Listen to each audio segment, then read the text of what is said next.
अस्सलाम वालेकुम class.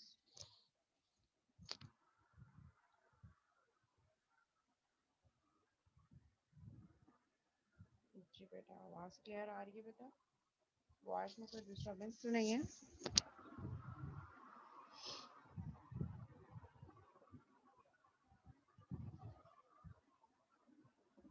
Okay,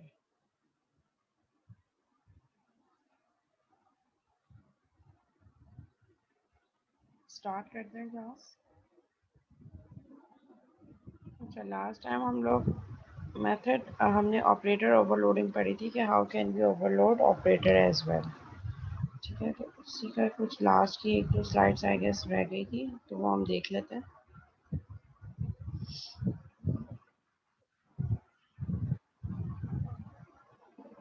ठीक है, ये हमने देखा था कि हम कुछ ऑपरेटर्स को पेयर्स में यूज़ कर रहे होते हैं। पेयर्स में मीन्स अगर मैंने इज इक्वल टू को ओवरलोड किया है तो इट्स मैंडेटरी कि मैं उसी सेम क्लास में नॉट इज इक्वल टू को भी ओवरलोड करूँगी, ये मैंडेटरी है। ठीक है, इसी तरह ग्रेटर दैन लेस दैन वाले दोनों पेयर में ओवरलोड होंगे। Greater than is equal to less than is equal to again दोनों पेयर में होंगे, और ट्रू एंड फॉल्स यानी कि बूलियन। ये हमने कुछ देखा था कि इक्वलिटी ऑपरेटर को हम कैसे यूज़ कर सकते हैं। Public static bool operator is equal to, but यहाँ पे हमारे पास जो रिटर्न टाइप होगी इस ऑपरेटर की वो बूलियन होगी, क्योंकि जब हम किसी भी दो वैल्यूज़ को जो है वो इक्वलिटी चेक कर रहे होते हैं या less than greater than check कर रहे होते हैं, तो रिजल्ट हमेशा बूलियन फॉर्म में आता है। ठीक है, अगर मैं कह रही हूँ number one is greater than number two, तो वो नंबर वन को नंबर टू से कंपेयर करेगा और ट्रू और फॉल्स में रिजल्ट देगा। इसीलिए जिस टाइप के, जैसे अगर मैं प्लस कर रही हूँ, दो नंबर्स को प्लस कर रही हूँ तो उसका रिजल्ट एक नंबर ही आएगा। इसीलिए हम रिटर्न टाइप जो है वो अकॉर्डिंग टू क्लास रखेंगे। लेकिन यहाँ पे हमारे पास जब मैं कंपेयर करवा रही हूँ दो वैल्यूज़ को, तो रिज़ल्ट ट्रू या फॉल्स आएगा। तो इसी केस में जब हम ओवरलोड करेंगे इन दो ऑपरेटर्स को, तो हमारे पास जो रिटर्न टाइप है वो क्लास आने के बजाय बूलियन आएगी। क्लास कब आती है? जब कोई ऑब्जेक्ट रिटर्न होता है। ठीक है, लेट सपोज अगर मैं रेक्टेंगल की दो साइड्स को, दो रेक्टेंगल्स हैं मेरे पास और उनकी मैं दो साइड्स को, दो रेक्टेंगल्स के दोनों में की विड्थ और हाइट होगी, तो जब मैं रेक्टेंगल वन की विड्थ को रेक्टेंगल टू की विड्थ से ऐड करूंगी और रेक्टेंगल वन की हाइट को रेक्टेंगल टू की हाइट से ऐड करूंगी, तो रिजल्ट में जो वैल्यूज आएंगी, एक विड्थ की वैल्यू आएगी, एक हाइट की वैल्यू आएगी, तो मैं उसको कंसिडर करी हूँ कि वो एक थर्ड नया रेक्टेंगल है। ठीक है, तो इसलिए रिटर्न टाइप वहाँ पे क्लास थी। लेकिन क्योंकि अब हम इक्वलिटी ऑपरेटर यूज़ कर रहे हैं, इक्वलिटी ऑपरेटर या लेस देन ग्रेटर देन जो रिलेशनल ऑपरेटर है उसका रिजल्ट ट्रू एंड फॉल्स में आएगा, तभी हम यहाँ पे बूलियन यूज़ कर रहे हैं। इससे पहले जो हमने एग्जाम्पल देखी थी, यहाँ पे हम क्या रिटर्न कर रहे थे? माइनस, प्लस, मल्टीप्लिकेशन, डिवीजन, कोई भी ऐसा ऑपरेटर जिसका रिजल्ट इटसेल्फ कोई वैल्यू आए, तो उसके लिए फिर हम देखेंगे क्लास को रिटर्न कर रहे हैं ओवरलोडेड ऑपरेटर के साथ। लेकिन इक्वलिटी ऑपरेटर में रिजल्ट इज इक्वल ट्रू और फॉल्स आता है, इसलिए हमने रिटर्न टाइप बूलियन रखी है।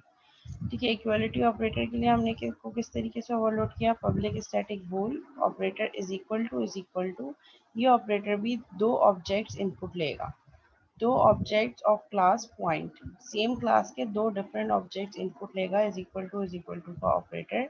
और इसकी बॉडी में हमने क्या रखा? रिटर्न। जो फर्स्ट ऑब्जेक्ट पास हुआ है उसकी x की वैल्यू को कंपेयर करो सेकंड ऑब्जेक्ट की x वैल्यू से। सिमिलर एंड अगर ये ट्रू होता है, और एंड ऑपरेटर है कि जो फर्स्ट ऑब्जेक्ट पास हुआ है p, उसकी y value is equal to होती है second object q dot y के। अगर तो ये दोनों वैल्यूज ट्रू हैं, तो क्या रिटर्न रिजल्ट आएगा? ट्रू।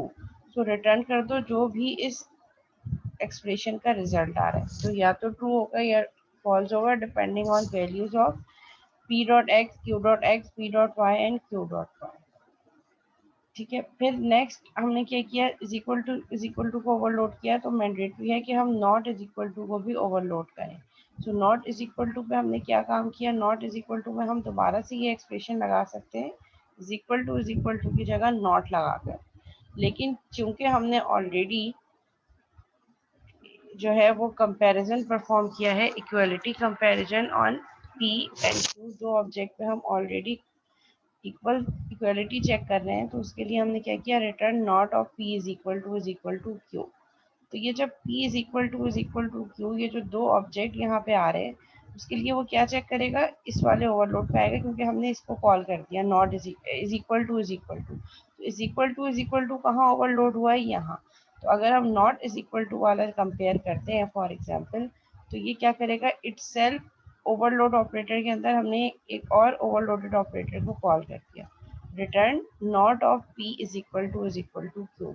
यानी कि यहाँ से यहाँ जाओ, इज इक्वल टू चेक करो, अगर दोनों का जो भी रिजल्ट आ रहा है, अगर तो ये रिटर्न कर रहा है ट्रू, ट्रू का क्या मतलब है कि ये दोनों p and q are equal, तो उसका नॉट रिटर्न कर दो, क्योंकि ये नॉट इक्वल।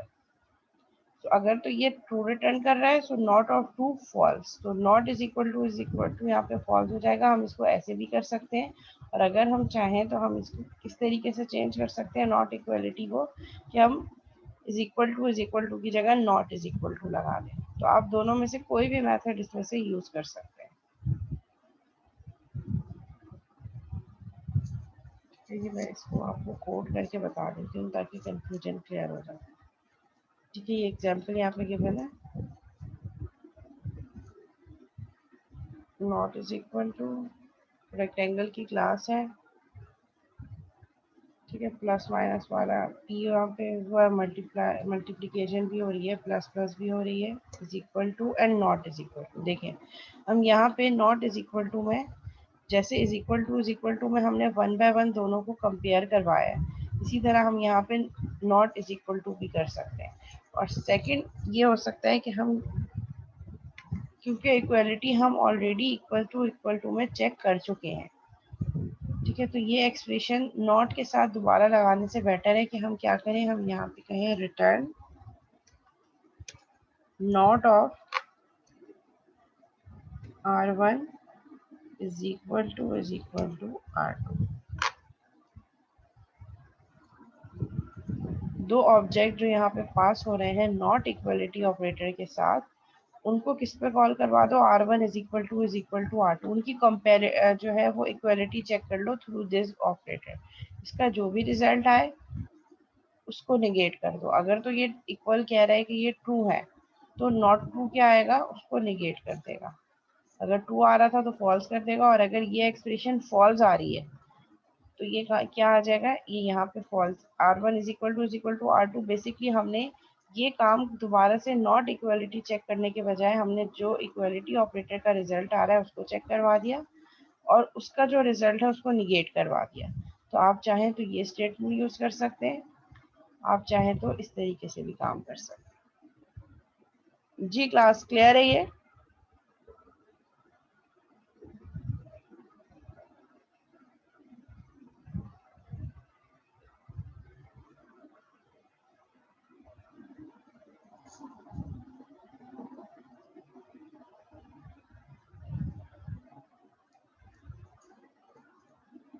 अच्छा जी,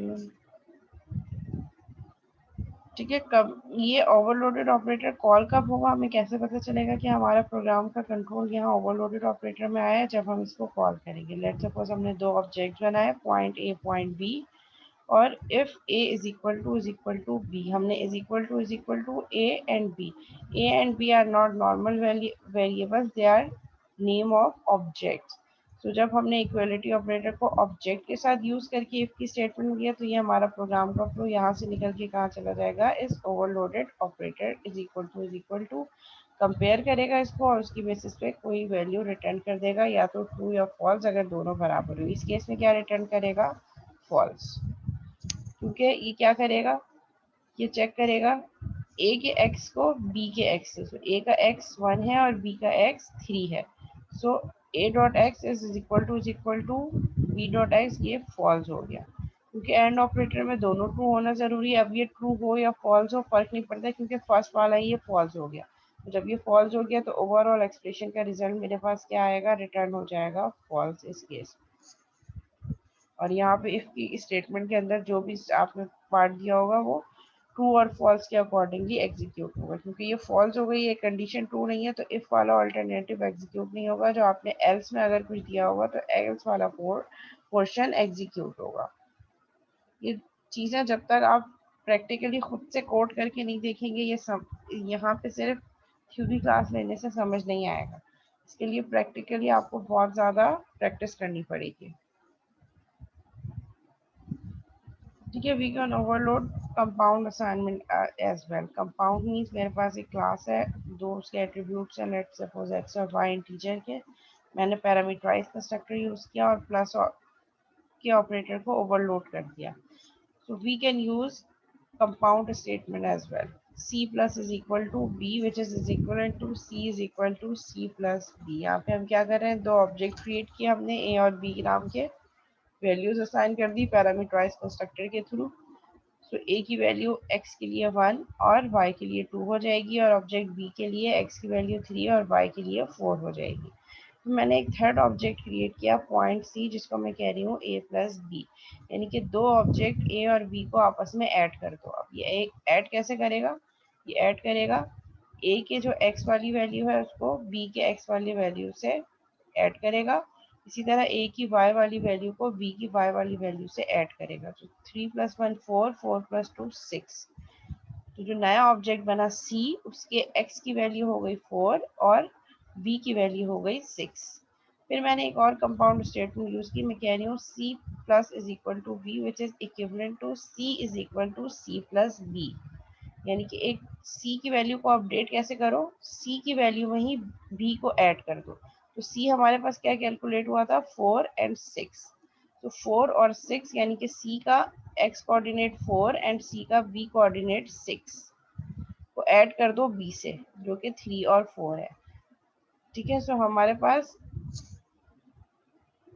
4, c का x कोऑर्डिनेट था 4, उसको हम ऐड करेंगे b के x कोऑर्डिनेट से 3। सो 4 प्लस 3 7, और c का x और y कोऑर्डिनेट हमारे पास था 6 और b का y कोऑर्डिनेट है 4। सो 6 प्लस 4 10। तो c की अपडेटेड वैल्यू क्या हो गई, 7 एंड 10। हमने c डॉट एक्स और c डॉट वाई प्रिंट कर दिया, तो 7 और 10। सो कंपाउंड स्टेटमेंट जब हम यूज़ करेंगे तो उसमें भी वो उसको ओवरलोड ऑपरेटर को वैसे ही यूज़ करेगा जैसे सिंपल नॉन कंपाउंड स्टेटमेंट में यूज़ किया है सर। ठीक है, पैरामीटर टाइप्स आपने माइंड में रखनी ज़रूरी है। ठीक है, जैसे यहाँ पे हमारे पास क्या है, at least one parameter must be of enclosing type. ठीक है, जैसे अगर मैं कह रही हूँ कि मेरे पास दो ऑपरेटर, प्लस का ऑपरेटर दो इनपुट लेगा, एक इंटीजर x एक इंटीजर y, और मैं रिटर्न कर रही हूँ पॉइंट, तो यहाँ पे एरर देगा। जो रिटर्न टाइप है वो should be at least one parameter type. या तो यहाँ पे इंटीजर है तो इंटीजर, और अगर हम दो ऑब्जेक्ट पास कर रहे हैं, एक पॉइंट क्लास का और एक इंटीजर का, तो वहाँ पे ये एरर नहीं देता। एक ऑब्जेक्ट मैंने अगर यहाँ पे, तो फर्स्ट ऑब्जेक्ट पास हो रहा है आर्ग्यूमेंट, अगर तो वो पॉइंट डाटा यानी कि कोई ऑब्जेक्ट होता क्लास का, यहाँ पे पॉइंट एक्स होता, तो ये रिटर्न टाइप ठीक है। लेकिन क्योंकि मैंने यहाँ पे कह रही हूँ कि दोनों आर्ग्यूमेंट इंटीजर हैं और रिटर्न एक पॉइंट होगा, तो यहाँ पे एरर आएगा। At least one parameter must be of enclosing type. तो कह रहे हैं कि यहाँ पे जो हमारे पास इनक्लोजिंग टाइप है, यानी कि जो आर्ग्यूमेंट पास हो रहा है उनमें से किसी एक टाइप के इक्विवेलेंट हमारी रिटर्न टाइप होनी चाहिए। ठीक है, देयर आर कुछ limitations, only some operators can be overloaded. C sharp में कुछ ऑपरेटर्स को हम ओवरलोड कर सकते हैं, सारे के सारे ओवरलोड नहीं हो सकते। लेट सपोज अगर हमारे पास यूनरी ऑपरेटर है, plus minus not, not plus plus minus minus true and false, unary में ये सब ओवरलोड हो सकते हैं, और बाइनरी में plus minus multiplication division modulus and और नॉट और left shift right shift is equal to not is equal to less than greater than is equal to less than is equal to. Unary और binary की classification में यही operators हैं जो overload हो सकते हैं। इसके अलावा आप कोई और नया, कोई इनके अलावा जो यहाँ गिवन है इनके अलावा किसी और ऑपरेटर को आप ओवरलोड नहीं कर सकते। कैन नॉट क्या चीज़ें आप नहीं कर सकते, क्रिएट न्यू ऑपरेटर, कोई नया ऑपरेटर नहीं बना सकते, इन्हीं एग्जिस्टिंग ऑपरेटर को रीडिफाइन कर सकते हैं नई डेफिनेशन के साथ, जैसे हमने किया है। चेंज प्रेसिडेंस, आप इन ऑपरेटर्स की प्रेसिडेंस को चेंज नहीं कर सकते। प्रेसिडेंस मीन्स किस ऑर्डर में कौन सा ऑपरेटर परफॉर्म होगा। ठीक है, अगर मैं कह रही हूँ a plus b multiply by d, तो मल्टीप्लिकेशन की प्रेसिडेंस प्लस से पहले, तो पहले बी डी से मल्टीप्लाई होगा फिर बी से प्लस होगा। तो वो चीज़ आपने माइंड में रखनी है, प्रेसिडेंस सेम रहेगी। You cannot change associativity. Associativity means C is equal to A plus B plus D. तो पहले A B से प्लस होगा या B D से प्लस होगा। इसी तरह अगर आप ब्रैकेट यूज कर लें तो जो चीज़ ब्रैकेट के अंदर होगी वो पहले एड या सम व्हाटएवर जो ऑपरेटर यूज होगा। चेंज नंबर ऑफ आर्ग्यूमेंट्स, आप नंबर ऑफ आर्ग्यूमेंट भी चेंज नहीं कर सकते। ठीक है, नंबर ऑफ आर्ग्यूमेंट्स मींस के जो बाइनरी ऑपरेटर्स हैं उसमें 2 ऑब्जेक्ट इनपुट आएंगे, यूनरी ऑपरेटर में हमेशा एक ऑब्जेक्ट इनपुट जाएगा as an argument. Overload prefix postfix version separately. ठीक है, आप प्रीफिक्स और पोस्टफिक्स को सेपरेटली यूज नहीं कर सकते। जैसे मैंने आपको लास्ट क्लास में प्लस प्लस करके दिखाया था, तो प्लस प्लस पोस्टफिक्स में भी यूज होता है, प्रीफिक्स में भी यूज होता है। ए प्लस प्लस प्लस प्लस ए, तो आप उनको अलग अलग ओवरलोड नहीं कर सकते, एक ही दफा ओवरलोड होगा। पास पैरामीटर्स रेफ और आउट, और आप अपने जो है वो ऑपरेटर ओवरलोडेड ऑपरेटर में रेफ और आउट की कीवर्ड भी यूज नहीं कर सकते। ठीक है, तो ये वाला टॉपिक हमारा समरी इसकी क्या है, ये सारे ऑपरेटर जो है all C sharp binary operators can be overloaded, all C sharp unary operators can be overloaded, all relational operators can be overloaded but only as pairs. अगर इज इक्वल टू ओवरलोड किया है तो जरूरी है कि not is equal to को भी overload करें। इसी तरह जो लॉजिकल ऑपरेटर है एंड और, ये ओवरलोड नहीं हो सकते। एरे को आप ओवरलोड नहीं कर सकते। जो कन्वर्जन ऑपरेटर है, कन्वर्ट, इनको भी आप ओवरलोड नहीं कर सकते।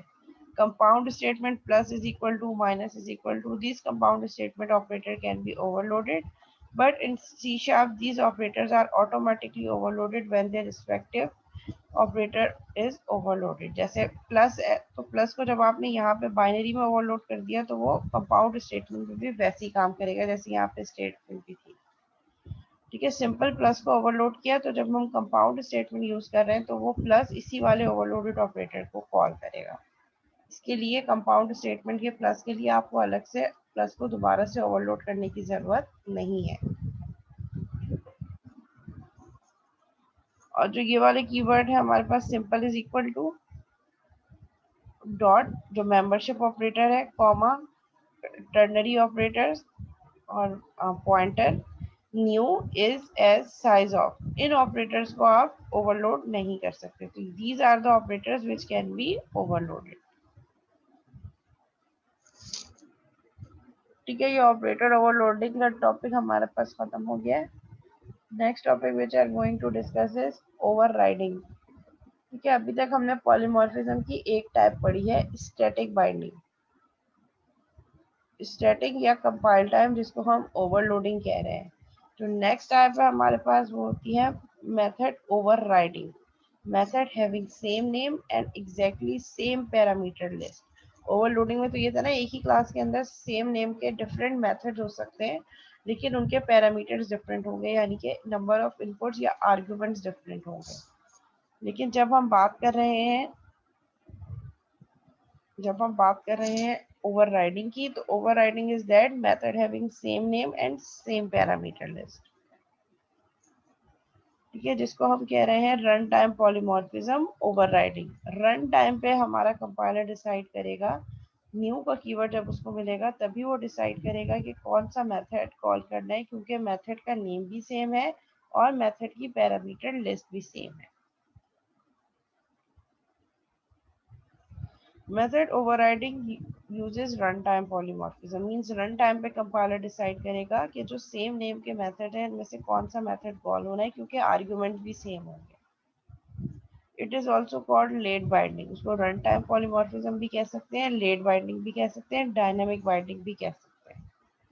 Run time polymorphism is done using inheritance and virtual functions. Run time polymorphism हम कैसे अचीव करते हैं, इनहेरिटेंस के थ्रू और वर्चुअल फंक्शंस के थ्रू। अच्छा, ओवरराइडिंग मेथड जो है वो हमेशा इनहेरिटेंस में यूज होगा। कभी भी एक ही क्लास के अंदर एक नाम के multiple methods with same parameter list use नहीं होंगे। ओवरलोडिंग हमेशा एक क्लास में होती है, एक क्लास में method having same name but different parameter list. But overriding method having same name with same parameter list different classes inherited classes में होती है। When overriding a method, the behavior of the method is changed for the derived class. अच्छा, run time polymorphism के लिए आप दो नए keyword use कर सकते हैं, virtual and override. When overriding a method, जब आप मेथड किसी भी मेथड को ओवरराइड करते हैं, the behavior of the method is changed for the derived class. ठीक है, जब आप किसी भी मेथड को ओवरराइड कर देते हैं, so the behaviour of the method is change for the drive class. जिस ड्राइव क्लास के अंदर आपने उस मेथड को ओवरराइड किया है, उसी क्लास के अकॉर्डिंगली उसका बिहेवियर चेंज हो जाएगा। नाउ वो उसी क्लास के अकॉर्डिंगली बिहेव करेगा जिसके थ्रू आपने इसका ऑब्जेक्ट बनाया हो। ठीक है, इसकी एग्जांपल देख लेते हैं। Suppose we have a class जो बेस क्लास है, जिसको हम कह रहे हैं क्वाड्रिलेटरल। क्वाड्रिलेटरल की क्लास है जिससे हम फर्दर क्लासेस ड्राइव कर रहे हैं, चाइल्ड क्लासेस बना रहे हैं, रेक्टेंगल, स्क्वायर एंड ट्रेपेजॉइड। ठीक है, बेस क्लास क्वाड्रिलेटरल है जिसकी child classes rectangle, square and trapezoid है। पॉलीमॉर्फिक मेथड हमारे पास कौन सा है? Quadrilateral draw yourself. हमने एक ड्रॉ योरसेल्फ का मेथड बनाया है जिसको मैं ओवरराइड करना चाह रही हूँ, और वो हर क्लास में, बेस क्लास में भी यूज होगा और तीनों चाइल्ड क्लासेस में भी यूज होगा, और जो उसकी डेफिनेशन यानी कि आर्ग्यूमेंट लिस्ट बेस क्लास में होगी वही चाइल्ड क्लासेस में होगी। Three many forms of draw yourself for three classes derived from quadrilateral. Quadrilateral में भी डिफाइन करेंगे हम draw yourself के मेथड को, और सेम उसी मेथड को इन तीनों ड्राइव क्लासेस में भी ओवरराइड करेंगे। Quadrilateral dot draw yourself forms, reforms, reshapes to fit the class of the object for which it is called. अब वो कह रहे हैं कि ये जो हमने फर्स्ट मेथड बनाया था draw yourself का, वो अपने आप को रीफॉर्म करेगा, रीशेप करेगा according to the object for which it can be called. जिस क्लास के ऑब्जेक्ट के साथ हम ड्रॉ योरसेल्फ को कॉल करेंगे, उसी के हिसाब से वो अपने आप को कॉल करेगा। Quadrilateral dot rectangle for a rectangle object. अगर हम क्वाड्रिलेटरल डॉट रेक्टेंगल के थ्रू जो है वो ड्रॉ योरसेल्फ का मेथड कॉल करेंगे, तो वो किसके लिए काम करेगा? रेक्टेंगल के ऑब्जेक्ट के साथ। अगर मैं क्वाड्रिलेटरल डॉट स्क्वायर यानी कि क्वाड्रिलेटरल के थ्रू स्क्वायर की क्लास के साथ कॉल करूंगी ड्रॉ योरसेल्फ के मेथड को, तो वो स्क्वायर के ऑब्जेक्ट के साथ यूज करेगा। लेट्स सपोज हमारे पास क्लास है पब्लिक क्लास क्वाड्रिलेटरल, उसमें ड्रॉ योरसेल्फ का मेथड है जो कि क्या प्रिंट कर रहा है? Quadrilateral drawn. फिर हमने एक और क्लास बनाई रेक्टेंगल, और उस रेक्टेंगल की क्लास को इनहेरिट करवा दिया क्वाड्रिलेटरल की क्लास से, और मैंने क्या किया? Public void draw yourself console dot right line rectangle drawn. इसमें वही same method draw yourself with same parameter list. यहाँ पे भी ड्रॉ योरसेल्फ कुछ आर्ग्यूमेंट नहीं ले रहा, चाइल्ड क्लास में भी ड्रॉ योरसेल्फ कोई आर्ग्यूमेंट नहीं ले रहा, तो ये ओवरराइडेड मेथड है। ठीक है, यहाँ पे ओवरराइडिंग हो रही है, और ओवरराइडिंग जैसे अभी मैंने थोड़ी देर पहले कहा था हमेशा इनहेरिटेड क्लासेस में यूज होती है। क्वाड्रिलेटरल की क्लास बेस क्लास है, इसकी चाइल्ड क्लास रेक्टेंगल है, जिसमें मैंने ड्रॉ योरसेल्फ के मेथड को ओवरराइड कर दिया है। ठीक है, अब जब ऑब्जेक्ट बनाने की बारी आई, तो ऑब्जेक्ट बनाते वक्त मैंने क्या किया? अच्छा, इसको पहले इसकी एक एग्जांपल मैं आपको करके बता दूं सी शार्प का।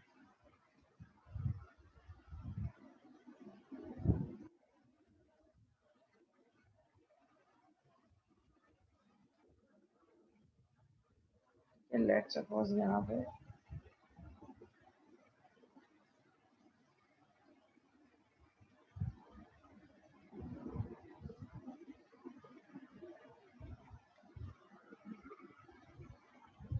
ठीक है, रेक्टेंगल की क्लास से पहले मैंने यहाँ पे एक क्लास बनाई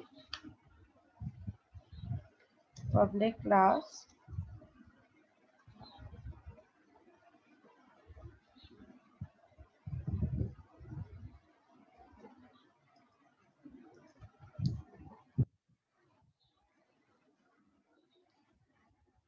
ठीक है, ये मैंने क्लास बना दी। अब इस क्लास के अंदर मैंने एक मेथड बनाया पब्लिक वॉइड ड्रॉ। ठीक ठीक है, मैं सिंपल ड्रॉ यूज कर रही हूँ, ड्रॉ योरसेल्फ नहीं, सिंपल ड्रॉ। ठीक है, और यहाँ पे हम प्रिंट करवा देते हैं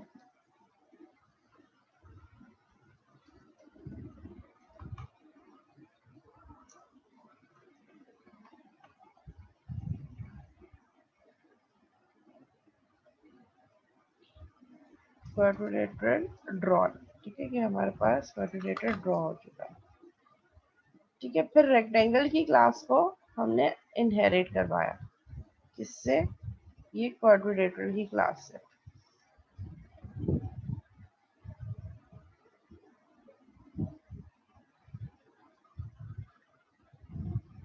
ठीक है, और इसमें भी मैंने सेम यही मेथड ओवरराइड कर दिया।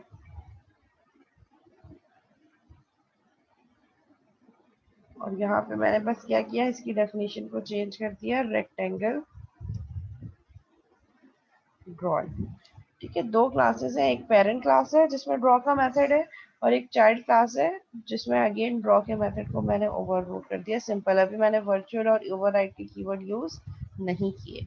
ठीक है, अच्छा, अब जब मैं ऑब्जेक्ट बनाऊंगी, ऑब्जेक्ट मैंने किसका बनाया? ऑब्जेक्ट मैंने बनाया क्वाड्रिलेटरल की क्लास का।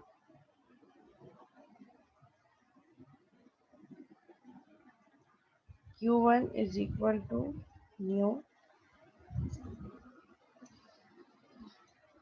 ठीक है, मैंने ऑब्जेक्ट बना दिया क्वाड्रिलेटरल की क्लास का, और इसमें मैं कॉल करवा रही हूँ Q1 डॉट ड्रॉ। ठीक है, तो ये किसको कॉल करेगा? ये कॉल करेगा पेरेंट क्लास वाले ड्रॉ मेथड को। ठीक है, इसको रन करके देख लेते हैं।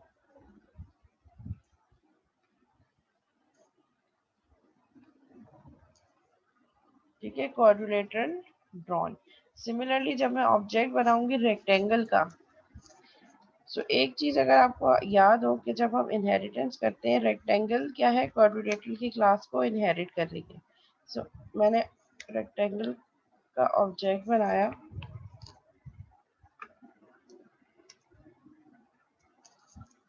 इसमें मैंने R1 ड्रॉ कर दिया। अच्छा, अब R1 ड्रॉ वो भी है जो ये अपनी पेरेंट क्लास से इनहेरिट कर रहा है, क्योंकि रेक्टेंगल क्वाड्रिलेटरल की चाइल्ड क्लास है, और बाय डिफॉल्ट पेरेंट की तमाम चीजें एक्सेस कर सकती है।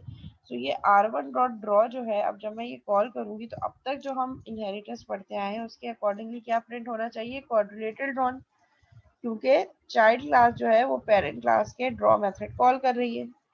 लेकिन क्योंकि चाइल्ड क्लास में उसी सेम नेम का एक मेथड है ड्रॉ, तो अब कंपाइल टाइम पे, रन टाइम पे जब आपका प्रोग्राम रन हो रहा होगा, so on the basis of object name आपका कंपाइलर डिसाइड करेगा कि दो ड्रॉ में से कौन सा ड्रॉ कॉल होगा। क्योंकि एक ड्रॉ वो है जो रेक्टेंगल अपने पेरेंट वाली का इनहेरिट कर रही है, और एक इसमें खुद अपने लिए रीडिफाइन किया है। तो ऑब्जेक्ट हमने R1 डॉट ड्रॉ के लिए बनाया, तो फॉरन रन टाइम पे, क्योंकि ऑब्जेक्ट हमेशा रन टाइम पे बनते हैं, तो रन टाइम पे जब रेक्टेंगल का ऑब्जेक्ट बना, उसी वक्त आपका कंपाइलर आइडेंटिफाई कर लेगा कि रेक्टेंगल वाले ड्रॉ को कॉल करना है। ठीक है, इसने क्या कॉल कर दिया? Rectangle draw. इसने क्वाड्रिलेटरल वाला ड्रॉ नहीं किया, अपने पेरेंट क्लास वाला ड्रॉ मेथड कॉल नहीं किया इसने। मैंने रेक्टेंगल का ऑब्जेक्ट बनाया और R1 डॉट ड्रॉ जब कॉल किया तो इसने क्या कॉल किया? अपना ओवरराइडेड मेथड। ठीक है, ड्रॉ नाम के दो मेथड थे, एक वो जो ये अपनी पेरेंट वाली से इनहेरिट कर रहा था, और दूसरा वो जो ये अपने इसमें खुद से रीडिफाइन किया है। तो जब ऑब्जेक्ट हमने बनाया, जिस क्लास के नाम के साथ ऑब्जेक्ट बनाया, तो ये उसका ओवरराइडेड मेथड कॉल करेगा। जी क्लास, यहाँ तक क्लियर है?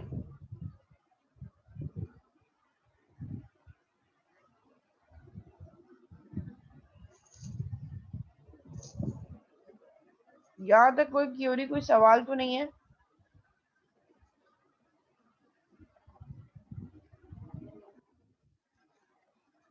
ओके, अच्छा, अब यही चीज अगर मैं क्या क्या करूं, क्वाड्रेट का ऑब्जेक्ट बनाया मैंने, quadrilateral Q1 is equal to new quadrate, और मैं रेक्टेंगल का नया ऑब्जेक्ट बनाने के बजाय मैं क्या करूं, अगर मैं Q1 जो मैंने ऑब्जेक्ट है मेरा क्वाड्रिलेटरल का, उसी के साथ अगर मैं रेक्टेंगल को रेफर कर लूं, यानी कि अब यहाँ पे मैंने क्या किया, जो Q1 का ऑब्जेक्ट था now is referring to the class rectangle. अब यहाँ से जब मैं Q1 डॉट ड्रॉ कॉल करूँ, देखिए अब इसने ओवरराइड नहीं किया, क्योंकि हम क्वाड्रिलेटरल के ऑब्जेक्ट को ही एज अ रेफरेंस यूज कर रहे हैं रेक्टेंगल के। ये मैंने थोड़ी सी चेंजेस की।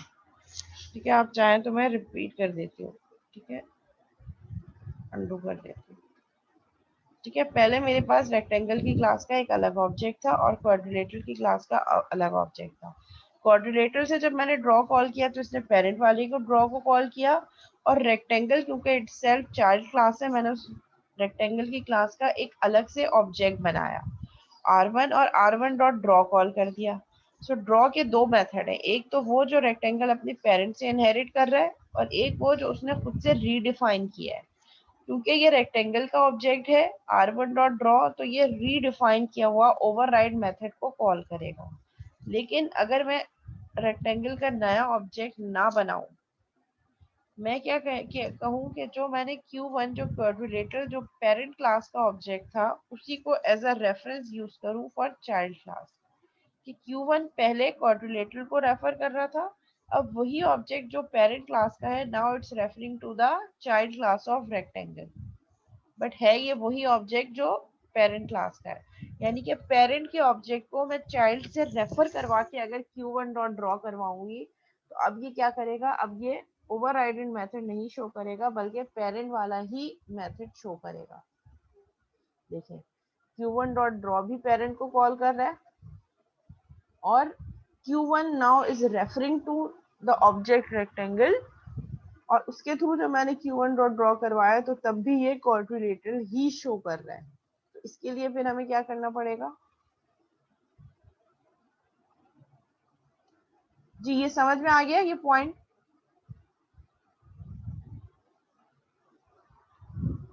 कि अगर हम अलग अलग ऑब्जेक्ट यूज करें तो जिस ऑब्जेक्ट के नाम के साथ मेथड कॉल करेंगे तो जिस क्लास का मेथड होगा वही कॉल होगा। लेकिन अगर आप पेरेंट के ऑब्जेक्ट को एज अ रेफरेंस यूज करेंगे चाइल्ड के, यानी कि चाइल्ड का अलग से ऑब्जेक्ट बनाए बगैर जो पेरेंट का ऑब्जेक्ट है उसी को चाइल्ड के थ्रू यूज करेंगे, तो फिर वो ओवरराइडेड मेथड कॉल नहीं करेगा बल्कि हमेशा पेरेंट वाला मेथड ही कॉल करेगा, क्योंकि हमने पेरेंट के ऑब्जेक्ट के थ्रू चाइल्ड को यूज किया है। ठीक है, तो ये यहाँ पे यही कह रहे हैं, यहाँ पे हमारे पास क्वाड्रिलेटरल का हमने रेफरेंस बनाया और उस रेफरेंस को एज एन ऑब्जेक्ट यूज कर रहे हैं child. quadrilateral dot draw yourself will still draw quadrilateral instead of rectangle, here no overriding, यहाँ पे overriding नहीं हो रही। ठीक है, वो override नहीं कर रहा। तो हम अगर इसको अचीव करना चाहें तो हम इसको कैसे अचीव करना चाहेंगे कर सकते हैं, we can use keyword virtual here, same यही कोड है। ठीक है, सेम जो मेन का कोड है वो मैंने सेम रखा है। जो मेरे पास ऑब्जेक्ट है या जो रेफरेंस है पेरेंट का, उसी को मैंने एज ऑब्जेक्ट बनाया है चाइल्ड का। ठीक है, वही सेम कोड है, इसको मैं रन करके देखती हूँ। देखिए, क्वाड्रिलेटरल प्रिंट कर रहा है। अपने कोड में जाके मैं कीवर्ड यूज कर लूँ वर्चुअल, वर्चुअल एंड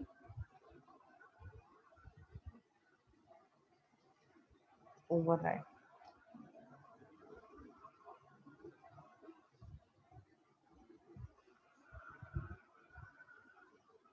ठीक है, सेम वही कोड, नाउ चेंज रिजल्ट,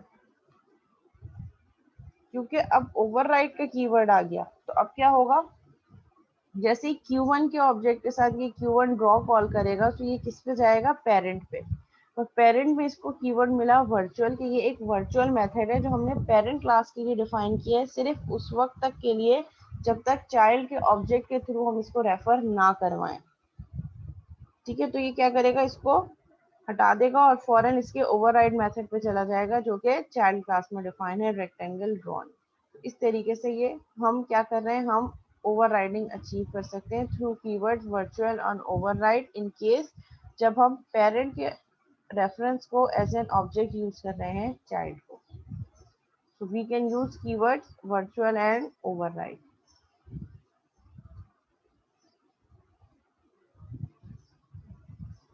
जी क्लास, क्लियर नाउ? यहाँ तक कोई सवाल?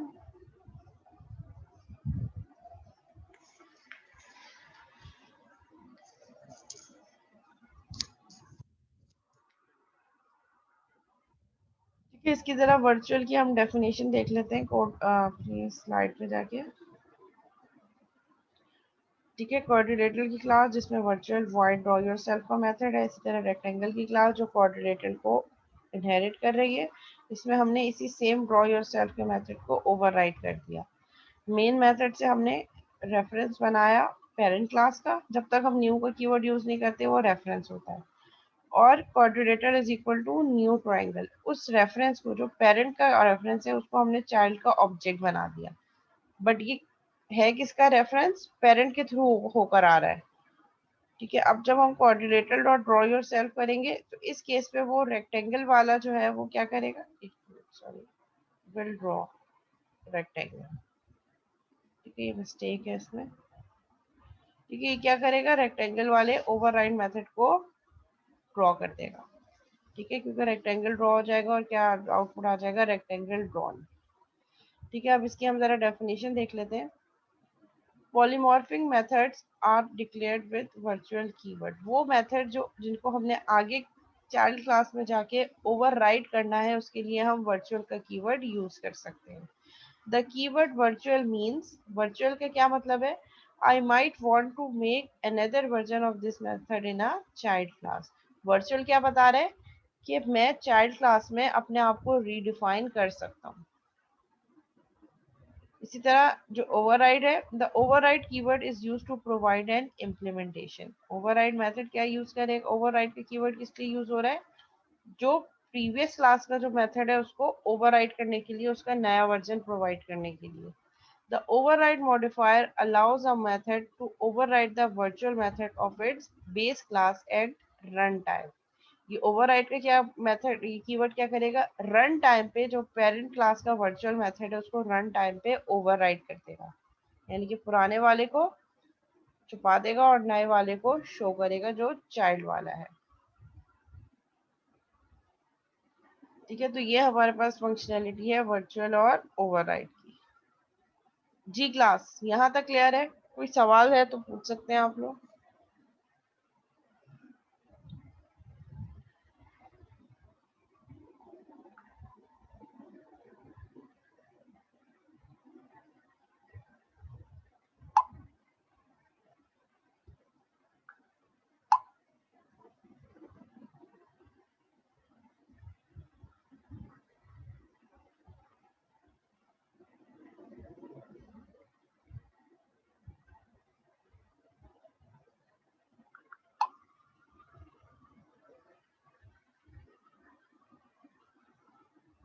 जी, एनीवन एल्स, किसी को कोई क्यूरी है, कोई सवाल है तो पूछ सकते हैं आप लोग।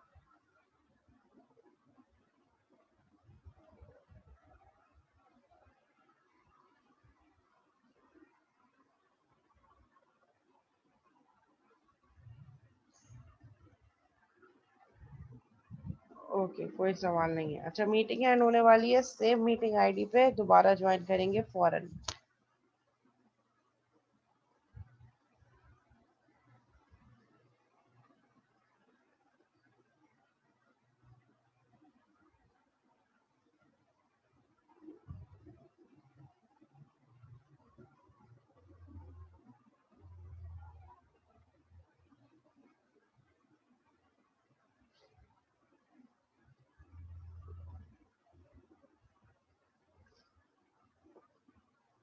जी क्लास फौरन ज्वाइन करेंगे सेम मीटिंग आईडी पे थ्रू एलएमएस।